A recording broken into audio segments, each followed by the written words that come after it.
So the main benefit to the bottoms up kettlebell grip is that, again, as you can see, the center of mass of the weight is pretty far from my hand as opposed to a dumbbell. So it really has a tendency to want to fall down. And what that does and why that's significant is that we need a really strong co-contraction of all the muscles in the wrist, forearm, elbow, bicep, tricep, and the shoulder girdle. So your pecs, your lats, your subscapularis, your serratus, your low trap, all these muscles are really, really firing and co-contracting together to stabilize your shoulder to prevent that weight from tipping over. So with that in mind, I'm going to take you through the 4 progressions of this first supine position for the bottoms up work.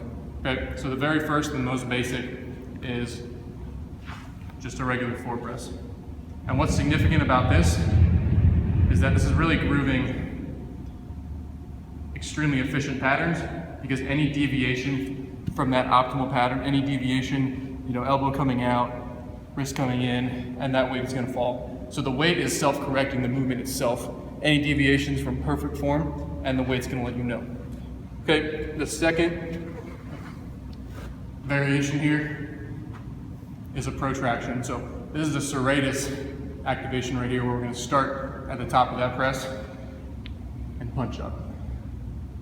So again, we're still having to stabilize, but now we're having to stabilize in that position of full protraction. So a little bit even less stable position, kind of like you just released a pitch. So that full protracted position, really, really strong serratus contraction, cuff contraction, and back down. Okay, the third variation is combining those into one movement.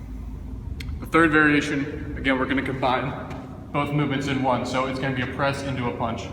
So again, stable on the way down, come up, full protraction, punch, back down. So combining it into one total movement. So a little bit more advanced. Okay, and finally, that last progression, that last variation rather, is going to be a bottoms up screwdriver. So now we're really bringing in aspects of shoulder internal, external rotation into play.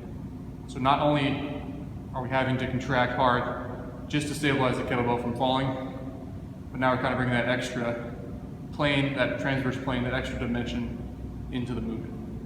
So again, this is what I would consider the most advanced of those 4 variations.